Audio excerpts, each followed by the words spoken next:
Hello students, last 2 videos में हम लोगों ने लोकेशन ऑफ फ्रूट्स, बहुत इंपॉर्टेंट कंसेप्ट है, उसके बारे में हम लोगों ने डिस्कस किया कि कैसे हम लोग लोकेशन ऑफ फ्रूट्स की प्रॉब्लम को सॉल्व करते हैं, क्या उसका फॉर्मेट होता है कि हमको मालूम चले कि प्रॉब्लम लोकेशन ऑफ फ्रूट का है।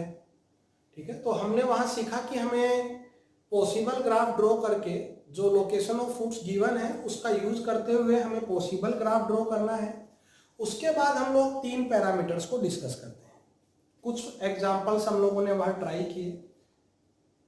उसके बाद मैंने कुछ आपको स्टैंडर्ड केस भी बताए। लास्ट वीडियो अगर आपने देखा हो तो वहां थोड़ा नॉइज प्रॉब्लम था। ठीक है, उसको मैं कोशिश करूंगा कि थोड़ा और कम कर सकूं। तो वहां हमने कुछ स्टैंडर्ड केस पढ़े जिनसे रिलेटेड प्रॉब्लम्स हमसे ऑलरेडी जेईई में पूछी जा चुकी हैं। आप उनको याद भी कर सकते हैं। 1 सेकेंड प्लीज। तो हम लोगों ने प्रॉब्लम्स भी अटेम्प्ट करी। आप लोगों ने आई होप कि वीडियोस देखे होंगे कंप्लीटली। फिर मैंने वहां पर कुछ स्टैंडर्ड केस पढ़ाए जिनसे रिलेटेड प्रॉब्लम्स हमसे ऑलरेडी पूछी जा चुकी हैं। जो लास्ट स्टैंडर्ड केस हम लोगों ने पढ़ा कि exactly one root lies between K1 and K2, मैंने आप लोगों को बोला कि उसको हम लोग याद भी रख सकते हैं। वहां पर मैंने दोनों कंडीशंस को मल्टीप्लाई करके कंबाइन किया था। ऐसा हम सिर्फ उसी केस में करते हैं, बाकी हम किसी भी केस में नहीं करते हैं।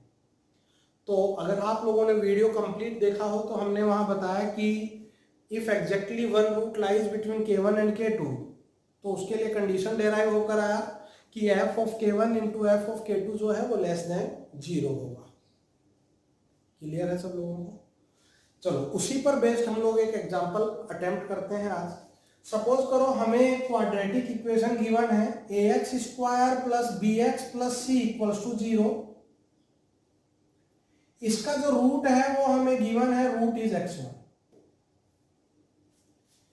ये मैं इसको फॉर एग्जांपल p1x बोल देता हूं। जो क्वाड्रेटिक पॉलिनोमियल है उसको मैंने p1 बोल दिया है। सेकंड इक्वेशन गिवन है p2x equals to minus of ax square plus bx plus c equals to 0, और हमें इसका एक रूट गिवन है कि जो रूट है वो है x2। और हमें एक थर्ड इक्वेशन गिवन है, और वो थर्ड इक्वेशन है fx equals to ax square plus 2bx plus 2c equals to 0। और हमें प्रूव करना है कि prove that exactly one root of this equation lies between x1 and x2।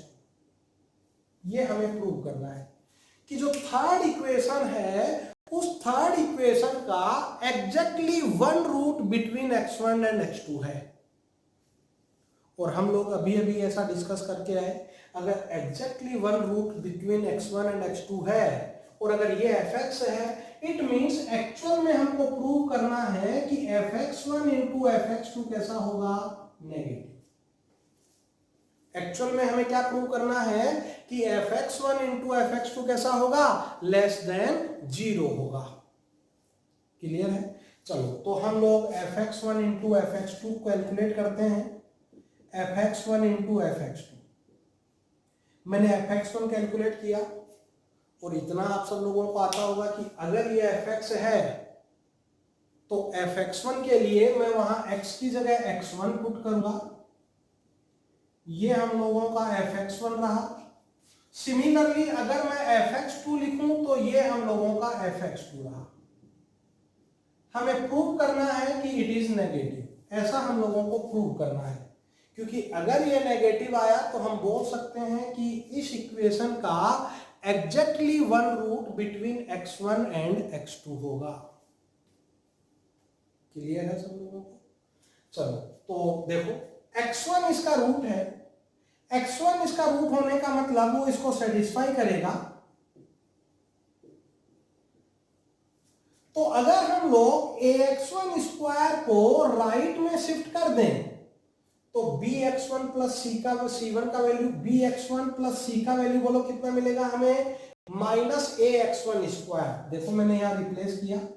First term है ax1 स्क्वायर, मैंने यहां से 2 कॉमन लिया, 2 कॉमन लेने के बाद bx1 प्लस सी रिमेनिंग रहा, और bx1 प्लस सी का वैल्यू कितना है माइनस ax1 स्क्वायर।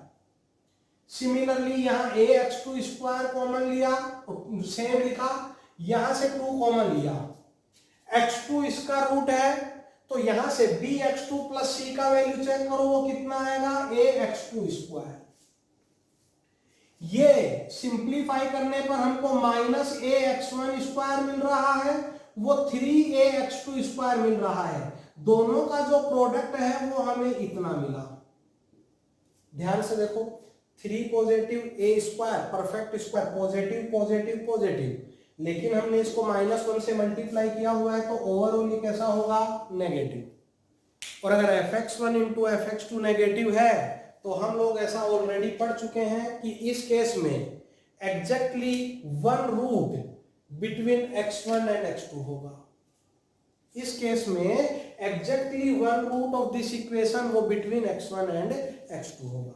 तो इस तरह से जो लास्ट केस मैंने आपको पढ़ाया था पिछले वीडियो में, हम लोग उसका यूज करते हुए भी लोकेशन ऑफ रूट सोल्व कर सकते हैं।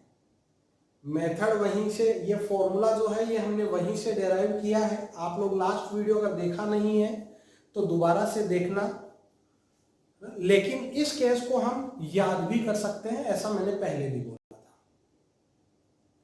चलो हम लोग इसी को प्रॉब्लम को आगे बढ़ाते हैं। एक और प्रॉब्लम मैं लोकेशन ऑफ रूट का इसी वीडियो में आप लोगों को अटेम्प्ट करके दिखाता हूं, फिर हम लोग क्वाड्रेटिक के एंड में चलेंगे। तो अगर मैं एक और प्रॉब्लम यहां पर लिखूं जिसमें हम लोगों को क्वाड्रेटिक गिवन है x power 4 minus lambda x square plus 9 equals to 0। यहां लैम्डा अननोन है, x power 4 minus lambda x square plus 9 equals to 0। ध्यान से देखो, गिवन इक्वेशन क्वाड्रेटिक नहीं है, लेकिन अगर हम यहां एक्स स्क्वायर को t से सब्स्टिट्यूट करें तो ये क्वाड्रेटिक में कन्वर्ट हो जाएगा। एक्स स्क्वायर को किससे सब्स्टिट्यूट किया मैंने यहां t से, तो t से और ये हमें कैसे पता चला कि एक्स स्क्वायर को t से सब्स्टिट्यूट करना है, ये बाय ऑब्जर्वेशन होगा, है ना। हम लोग गिवन इक्वेशन को ऑब्जर्व करेंगे और ऑब्जर्व करने के बाद हम लोग उसका सब्स्टिट्यूशन देखेंगे कि हम इसको क्वाड्रेटिक में कैसे कन्वर्ट कर सकते हैं। तो आफ्टर सब्स्टिट्यूशन ये क्वाड्रेटिक में कन्वर्ट हुआ, तो हम लोग इसको बोला करते हैं स्यूडो क्वाड्रेटिक इक्वेशन। क्या नाम होता है इसका? Pseudo quadratic equation. इसको हम लोग बोलते हैं स्यूडो क्वाड्रेटिक इक्वेशन। तो देखो अब हम यहां क्या करेंगे, जो सब्स्टिट्यूशन हमने किया है हम उसका रेंज फाइंड करेंगे। यहां रेंज फाइंड करना बहुत आसान, क्योंकि एक्स स्क्वायर है और मेरे को मालूम है कि जो एक्स स्क्वायर का वैल्यू होता है वो always greater than equal to 0 होता है। तो जो सब्स्टिट्यूशन है हमने उसका रेंज कैलकुलेट किया, और उसका रेंज कहां से कहां आया, 0 टू इनफाइनाइट। एक और बात, ये t में क्वाड्रेटिक है, इट मीन्स हमारे पास मैक्सिमम नंबर ऑफ कितने टीज अवेलेबल है, 2। क्योंकि क्वाड्रेटिक है तो क्वाड्रेटिक का मतलब हमारे पास कितने मैक्सिमम रियल टी अवेलेबल है, 2। तो हमारे पास 2 मैक्सिमम टीज आर अवेलेबल।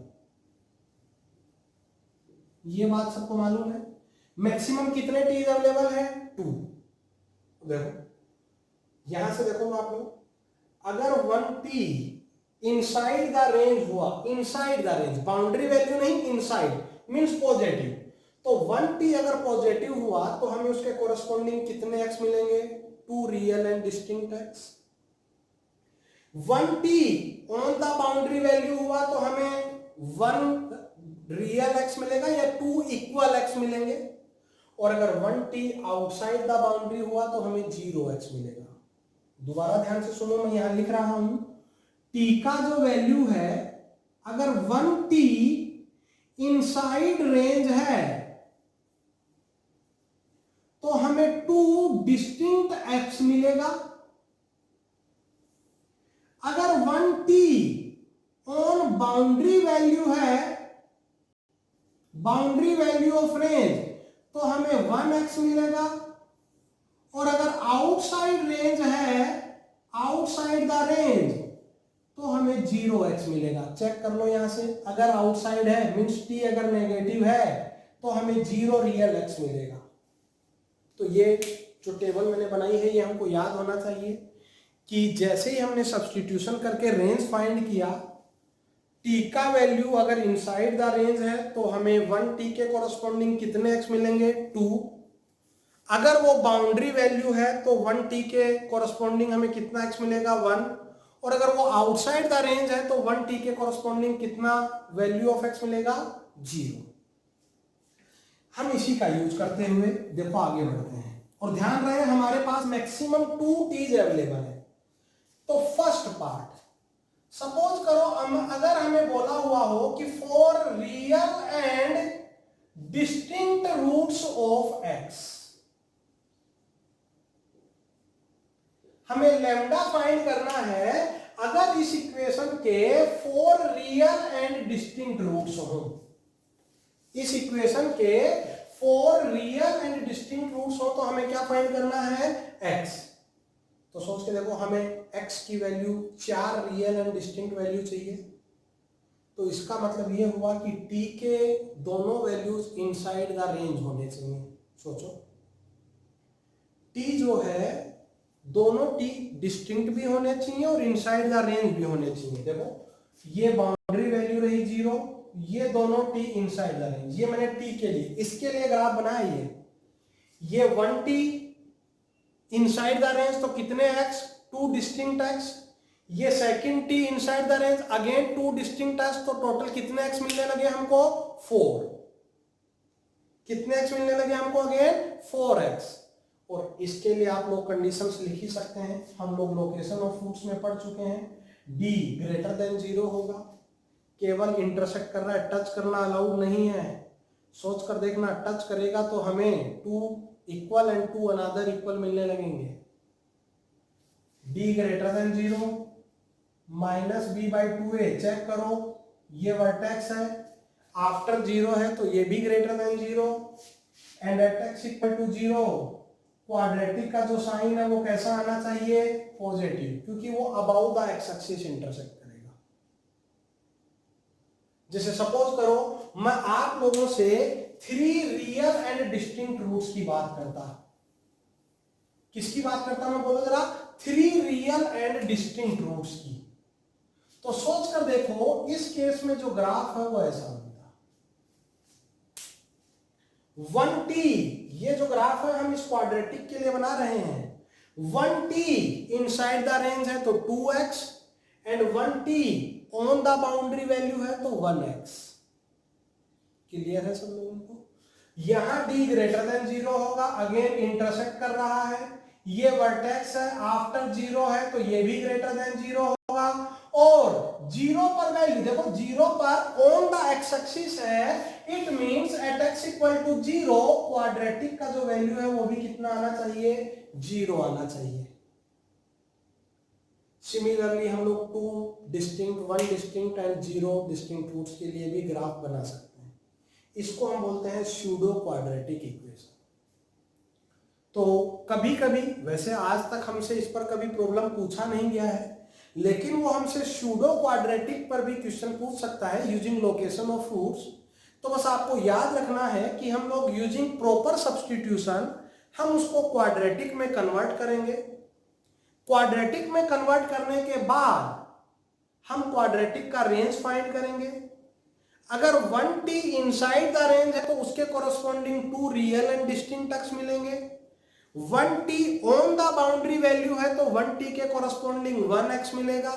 और अगर आउटसाइड द रेंज है तो 1t के कोरस्पॉन्डिंग 0x मिलेगा। ये था all about location of roots and their usage.